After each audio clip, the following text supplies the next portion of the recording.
A política e os torcedores do Gol Contra, por Paula Schmidt. Na efusão do ânimo com a eleição de Trump, o menos pior, já é possível ver um tipo se sobressaindo: o tolo que trata político como entidade de luz, incapaz de errar. O tolo confunde o político que ele apoia consigo mesmo, e quando seu político erra, o tolo tenta esconder o erro. O tolo é o carimbador eterno, o passapanista de plantão, e ele está sempre pronto para defender seu herói político, o que chamarei de herótico para facilitar. Para o tolo, toda crítica a seu ídolo é uma crítica a si mesmo.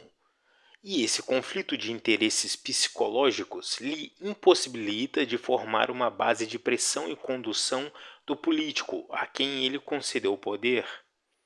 Isso é um desperdício monstruoso de uma oportunidade sem precedentes.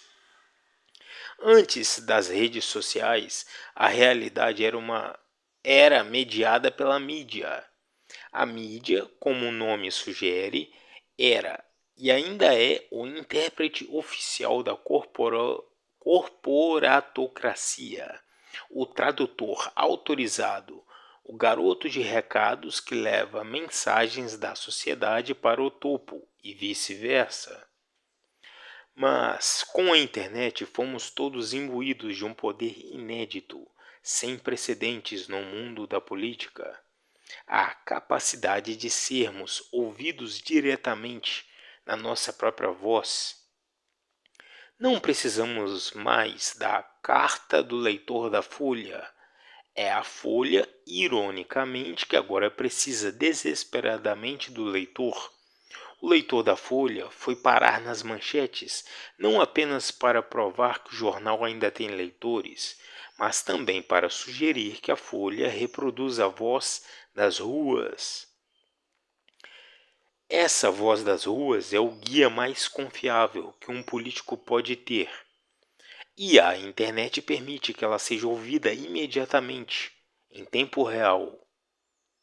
Bem usada, ela serve para o político se guiar, saber se as pessoas que lhe consideram poder estão satisfeitas com o seu trabalho. Ela também serve para medir reações e fazer o político entender com antecedência se algo deve ou não ser aprovado, defendido ou descartado. Na política que ainda consegue refletir o desejo da base, a parte mais larga da pirâmide sustentada por todos nós, conseguir ser ouvido e transformar desejos individuais em projetos populares é um poder sem precedentes. Nunca a descentralização foi tão possível, até que surgiu o tolo que confundiu política com futebol. Uma vez tive um momento de epifania no Líbano, quando estava assistindo um jogo da Copa entre Brasil e um país asiático, Coreia do Sul, eu acho, no Vale do Bekaa.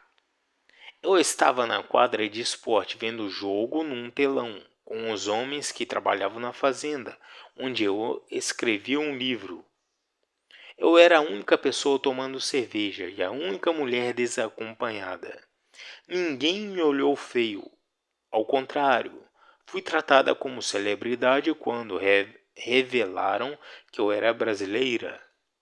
Mas houve um momento em que a magia acabou, e esse momento não foi quando o Brasil levou um gol.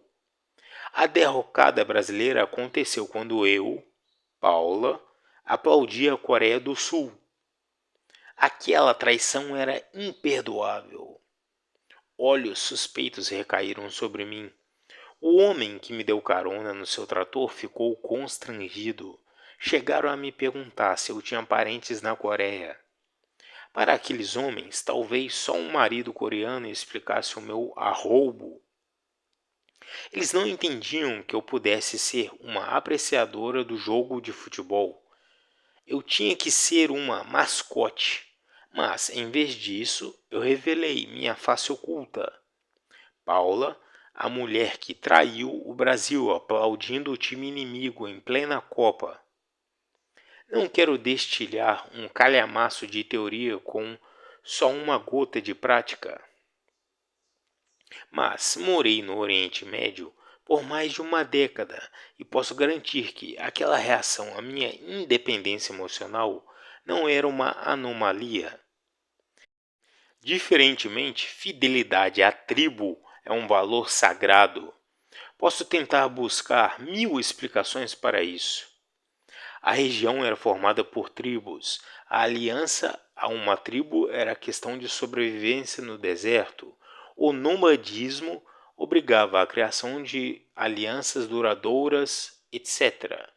Mas a explicação que me parece mais justa é a seguinte: o tribalismo é essencial para o controle do Oriente Médio por uma casta muito diminuta, mas pisca-pisca muito diversa.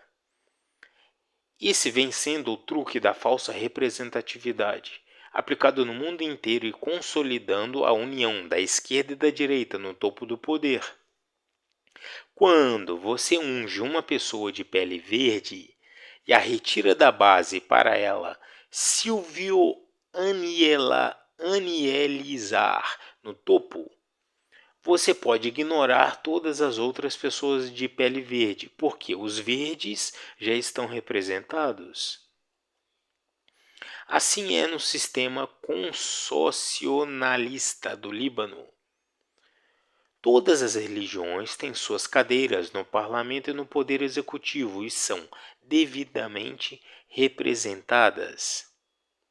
Quando o tribalismo é engendrado na política, a política passa a ser um jogo de futebol e você jamais pode aplaudir o time oposto, mesmo que o time oposto faça algo que lhe beneficia.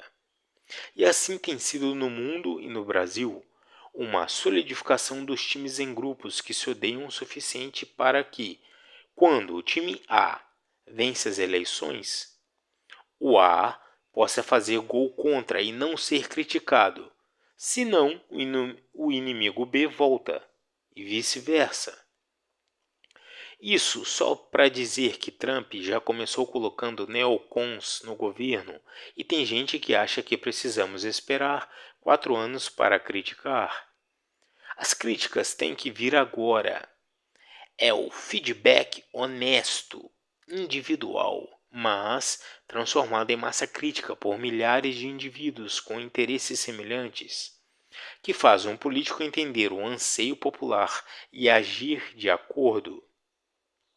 O seu voto não é um cheque em branco, cujo valor você só vai descobrir depois de 4 anos. A vigilância deve ser constante e ela não requer apenas honestidade intelectual, mas a libertação do indivíduo da tribo, quem vem se tornando uma bolha cada vez mais impenetrável.